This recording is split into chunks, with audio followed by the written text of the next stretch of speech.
าวมาอัปเดตให้พี่น้องได้ฟังอัปเดตเกี่ยวกับอย่างอัปเดตเกี่ยวกับกาแว่ง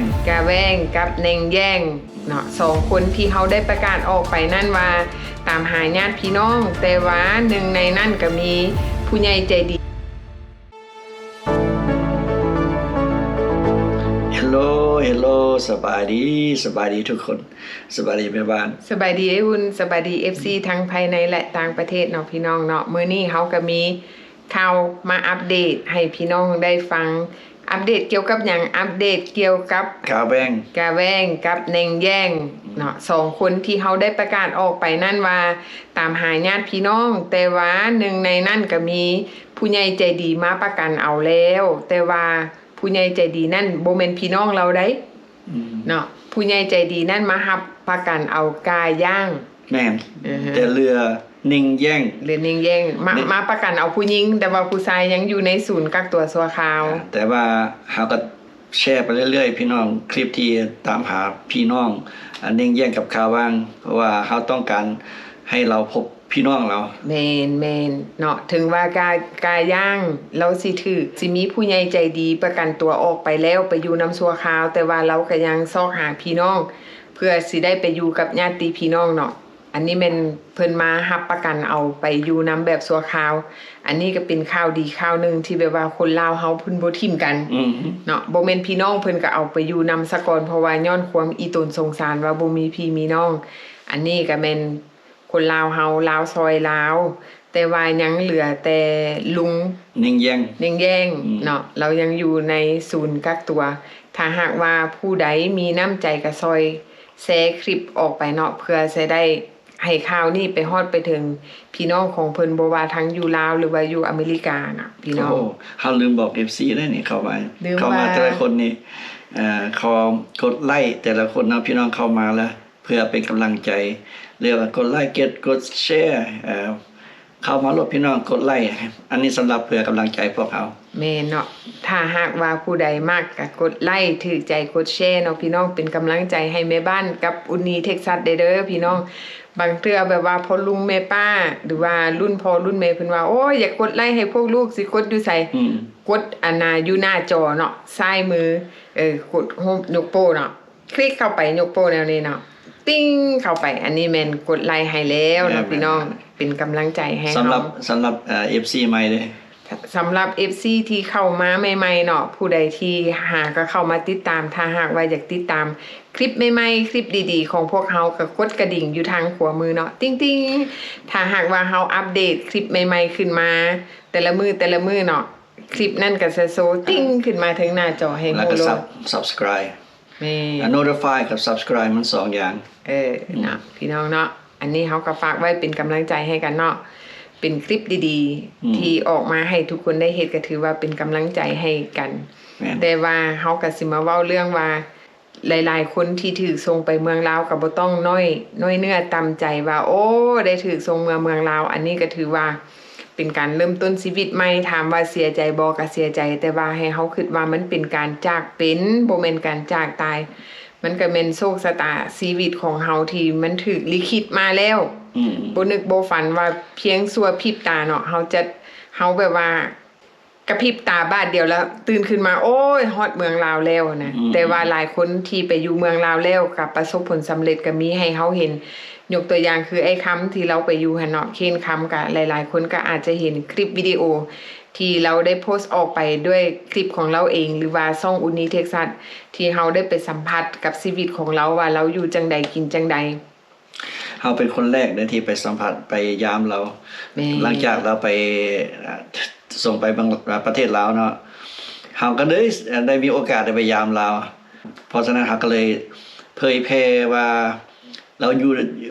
มองที่เราอยู่นะเป็นอะไรทุกคนก็ฮู้เราหลายขึ้นบัดนี้เนื่องจากว่าเราไปอยู่หั่นเนาะเราถือว่าเราเป็นคนที่สามารถปรับตัวเข้ากับสภาพแวดล้อมได้ไวปรับจิตปรับใจได้ไวเรียนรู้กับเพื่อนบ้านเนาะแล้วก็เรียนรู้วัฒนธรรมศึกษาคนอ้อมข้าง แล้วก็มีพี่น้องลาวเฮาที่อยู่อ้อมข้างอ้อมแอมแถวบ้านหันเขาเจ้าซอยให้ความช่วยเหลือนอกจากนั้นพี่น้องอยู่ต่างประเทศก็ให้ความช่วยเหลือให้กำลังใจแม่นให้กำลังใจแล้วก็ซอยเราที่คนเห็นคลิปแล้วและอีตูนให้ยื่นมือเข้าไปช่วยเหลือเนาะนอกจากไอ้คำแล้วคนอื่นๆอีกที่คนอยู่อเมริกาให้การช่วยเหลือโดยที่เขาเจ้าโดเนชั่นเข้าไปอันนี้ก็เป็นอีกกำลังใจหนึ่งที่ซอยไอ้คำเนาะ donation เข้าไป double displacement แม่นแล้วก็ซอยหลายคนแล้วก็ซอยที่เฮาก็ได้ไปเห็นตัวจริงเฮาได้สัมผัสด้วยตัวจริงอีกว่า organization ของ double displacement แล้วก็มีความซอยจริงใจแม่นเนาะแล้วซอยคนที่เอาไปอยู่นํเราตอนที่คนที่ถูกส่งไปในจำนวน65คนเราซอยออกมาระวัง9คนที่มาอยู่บ้านเราเนาะที่ไปอยู่บ้านสวนแล้วหลังจากนั้นแต่ละคนก็ทยอยไปหาพี่หาน้องแล้วก็มาอยู่นำเราก่อน9คนแล้วหลังจากนั้นเราก็ซอยตามหาญาติพี่น้องจนพ่อบางคนก็คิดบ่ออกว่าพี่น้องอยู่ใส่ซื้อหยังเขาเจ้าก็พากันค้นคว้าจนซอกพ่อแล้วก็เอาไปส่งถึงมือเนาะโดยที่บ่มีค่าใช้จ่ายใดๆทั้งนั้นเนาะเพิ่นซอยด้วยน้ำจิตน้ำใจแท้ๆเนาะพี่น้องบัดนี้บางคนสิว่าโอ้ข่อยบ่มีพี่นี่มีน้องอยู่เมืองลาวไปพุ่นข่อยสิอยู่จังใดกินจังใดอันนี้แม่นทุกคนที่มีรายชื่อหรือว่าเตรียมตัวสิไปเนาะอันนี้เฮาเห็นคนที่ส่งไปแล้วนี่ให้เฮาเบิ่งบรรดาคนที่ส่งไปแล้วคนเหล่านั้นให้เบิ่งไว้เป็นบทเรียนว่าเขาเจ้าอยู่จังใดกินจังใดเวลาเฮาไปเฮาจึงสิบ่ได้มีความยุ่งยากหรือว่ามีความย้านกลัวหรือว่ามีความวิตกกังวลสิ่งที่เฮาเตรียมก็คือเตรียมเงินเนาะเฮาอยู่นี่เฮามีโอกาสได้เตรียมเงินแล้วว่าเวลาเฮาไปอยู่พุ่นเฮาสิไปอยู่ไสอยู่กับไผเนาะบ่ยากเนาะถ้าหากว่าไผบ่มีพี่มีน้องเลยติดต่อหา double displacement เนาะติดต่อหาเพิ่นไว้ก่อนว่าสมมุติว่าถ้าหากว่าข่อยถูกส่งเมืองลาวเจ้าสามารถมาประกันตัวข่อยออกได้บ่แล้วขอความช่วยเหลือนำเพิ่นแล้วเราจะให้คำแนะนำว่าเฮาควรเฮ็ดแบบใด1 2 3นั่นล่ะติดต่อภาษาอังกฤษเลยพี่น้องบ่เป็นภาษาลาวดอกแม่นเนาะเพิ่นก็เป็นคนลาวที่อยู่อเมริกาแล้วเพิ่นไปอยู่เมืองลาวเนาะเพิ่นก็บ่ได้ภาษาลาวคือกันเพิ่นได้แต่ภาษาอังกฤษแม่นๆเว้าได้แต่ว่าเขียนบ่ได้แม่นเขียนบ่ได้อ่านบ่เป็นเพิ่นได้แต่ภาษาอังกฤษแต่ถ้าหากว่าพี่น้องคนใดที่มีความย้านกลัวที่ว่าบ่มีพี่มีน้องก็ติดต่อหาเพิ่นจะให้คำแนะนำทุกอย่างบ่ว่าจะเป็นเรื่องชีวิตการเป็นอยู่หรือว่าเรื่องส่วนตัวเนาะหรือว่าเรื่องการใช้ชีวิตอันนี้แม่นเพิ่นให้คำแนะนำได้ดีที่สุดอันนี้เฮาก็ฮู้จักเพิ่นแต่ฮู้แท้ๆเดี๋ยวนี้detainees อยู่เราอยู่เรารักษาไว้เดี๋ยวนี้5คนแม่นเพราะว่าบางคนที่ว่าไปอยู่กับพี่กับน้องแล้วเนาะแต่ว่าบ่สามารถอยู่กับพี่น้องได้เพราะว่าเขาเจ้าอีโตนว่าพี่น้องก็ทุกข์ยากก็บ่อยากไปรบกวนแล้วหลังจากนั้นเขาเจ้าก็กลับมาอยู่กับ double displacement แม่นเฮาฮู้แท้ๆนี่3คนได้กลับขึ้นมาอยู่นำเราแม่นกลับมาอยู่นำเราแล้วเราก็ให้ความช่วยเหลือบัดนี้เราก็สิสร้างอาชีพให้สร้างเวียกเฮ็ดงานทำให้แล้วแต่ว่าผู้เกี่ยวนั้นจะเอาหรือบ่เอาแม่นอันนั้นแล้วแต่สิว่าหยังประสบการณ์ของแต่ละคนว่าเป็นจังใดเราก็สร้างเวียกเฮ็ดงานทำให้อันนี้ก็เป็นการช่วยเหลือระหว่างลาวซอยลาวเนาะแล้วมีอีกอันนึงก็คือเฮาได้ยินข่าวมาว่ามี 2-3 คนที่อยู่อเมริกาโดยที่เขาเจ้าคิดว่าเขาเจ้ามีรายชื่อถูกส่งกลับลาวมีความย้านแท้ย้านว่าย้านจนถึงขั้นว่าคิดสั้นจะฆ่าตัวตายอันนี้แม่นพี่น้องคนใดที่อยู่ใกล้ชิดก็แม่นให้กำลังใจซึ่งกันและกันเนาะมีแต่ว่าให้แนวคิดให้แนวทางว่าบ่ต้องย้านเนาะมันบ่เป็นเรื่องที่เป็นตาย้านผู้ใดที่ว่าถูกส่งกลับเมืองลาวถือว่าโชคดีที่สุดเพราะว่าดีบ่ใดดีบ่ว่า1ประเทศเฮาเองเว้าภาษาลาวภาษาอังกฤษคนลาวก็เว้าได้เดี๋ยวนี้บ้านเฮาพัฒนาแล้ววัยรุ่นนี่โอ้ยภาษาอังกฤษนี่เก่งเนาะเว้าภาษาใดก็เก่งคนลาวนี่ฉลาดเนาะเก่ง บ่ต้องเป็นห่วงและอีกอย่างหนึ่งแม่นคนที่แบบว่าคิดสั้นอันนี้ก็บ่ต้องให้คิดเนาะบ่ต้องคิดย่านจนถึงขั้นว่าคิดสั้นเพราะว่าเฮาอยู่นี่เฮามีมีการมีเวียกเฮ็ดงานทำมีเงินถ้าหากว่าเฮาถูกส่งเมืองลาวเฮาก็มีแต่คิดว่าคันเฮาเมืองลาวแท้ๆเฮาสิไปเช่าบ้านอยู่ไสเฮาสิไปทำมาหากินอีหยังอันนี้เฮาก็คิดไว้ล่วงหน้าแม่นครับก็ก่อนอื่นก็ให้หมู่คู่หรือว่าพี่น้องอยู่สหรัฐเอาให้กำลังใจแม่หรือว่าไป Google เบิ่งว่าประเทศลาวเป็นจังไดฮอดไสแล้วแม่หรือว่ามาเบิ่งติดตามคลิปของเฮาที่เฮาไปเที่ยวเดือนแล้วนี่จะมีหลายบ่หลายแห่งที่พาไปเที่ยวไปกินโอ้ยรับรองว่าม่วนพี่น้องแม่ก็แบบว่าลืมอยากว่าลืมพุ่นละลืมอเมริกาพุ่นละ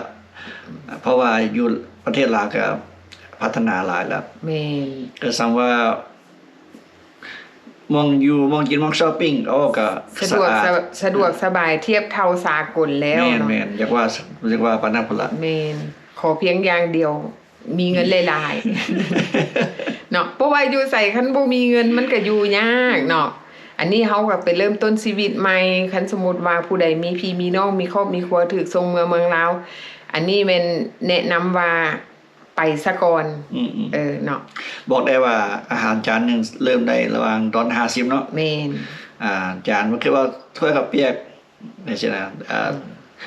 มันกวนมันแซวก็เริ่มได้$50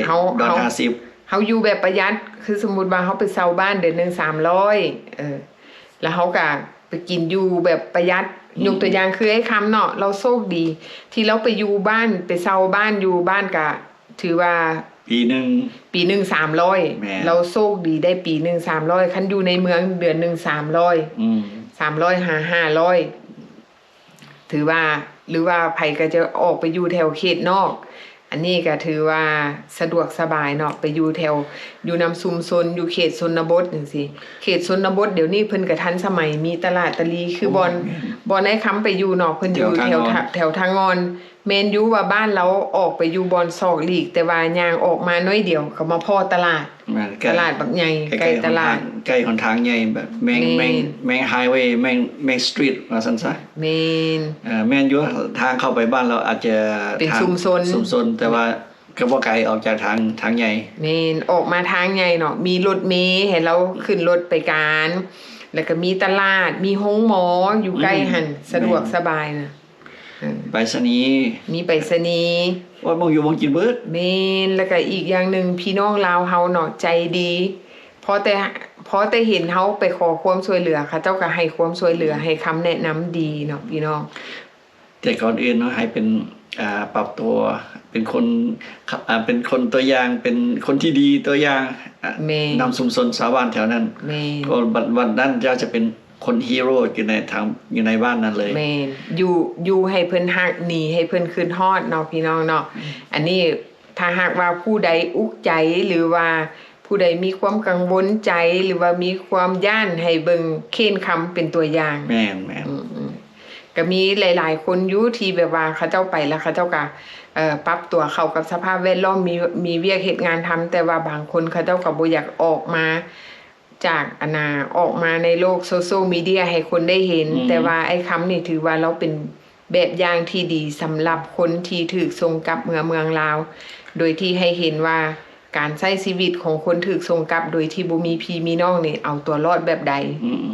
เนาะอันนี้ก็เป็นชาเลนจ์เลยมันชาเลนจ์แบบที่เอาไปถิ่นฐานใหม่เอาไปตั้งเริ่มต้นชีวิตใหม่อันนี้มันก็คิดว่าชาเลนจ์ภาษาลาวว่าหยังท้าทายแม่นเป็นสิ่งที่ท้าทายเป็นสิ่งใหม่ๆบ่ต้องคิดสั้นเด้อพี่น้องเด้อผู้ใดมีลูกมีหลานหรือว่ามีคนในครอบครัวที่เขาเจ้าคิดสั้นบอกให้เขาเจ้าเบิ่งช่องอุนีเท็กซัสนี่เนาะเข้ามาเบิ่งนี่ว่าเมืองลาวมันเป็นจังใดแล้วอีกอย่างนึงให้คิดว่าคนต่างประเทศนี่นะต่างประเทศฝรั่งดังโมนี่นะที่บ่ได้ภาษาลาวแล้วก็วัฒนธรรมที่แตกต่างภาษาที่แตกต่างแล้วก็แบกเป้น่ะเขายังไปเริ่มต้นชีวิตใหม่อยู่ประเทศลาวเอาบ่มีพี่มีน้องเขาก็ยังอยู่ได้หาเช้ากินค่ำเห็นบ่เขาก็อยู่ได้แม่นเนาะเฮ เขาต้องสร้างวิกฤตให้เป็นโอกาสหมายความว่าสิ่งที่แบบว่า take a good chance เนาะ opportunity opportunity เฮาสิไปเริ่มชีวิตใหม่คันไปลาวเนาะเฮาสิย้ำอีกว่าบ่มี record felony zero แม่นเป็นคนใหม่ คน brand new ซ้ำตายแล้วเกิดใหม่ เฮาบอกได้เลยว่ายามนี้เฮามีโอกาสได้ไปประเทศลาวโชคดีที่สุดแม่นเนาะอันนี้เฮาฝากไว้เด้อพี่น้องอันนี้ฝากไว้เฮาก็บ่อยากเว้าอย่างหลายฮู้แต่ว่าคันผู้ใดถูกส่งไปลาวแม่นโชคดีที่สุดเนาะพี่น้องเนาะพอกันใหม่คลิปหน้าถ้าหากว่ามีคลิปใหม่ๆดีๆแล้วเฮาจะมาเล่าให้ฟังใหม่แต่ว่าคลิปต่อไปนั้นดีผู้ใดได้ฟังแล้วก็สิยิ้มไปน้ำอุ่นนี้เท็กซัสเนาะเอาไว้คลิปหน้าแม่บ้านสิมาเล่าให้ฟังแม่บ้านเป็นรวบรวมคำเว้าก่อนว่าเฮาสิเล่าแบบใดให้ทุกคนได้ฟังรับรองว่าตื่นเต้นเนาะตื่นเต้น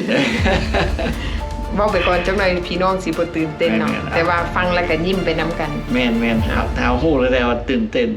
เอาไว้คลิปหน้าเนาะพี่น้องเนาะโอเคสำหรับคลิปนี้ขอลาไปก่อนบ๊ายบาย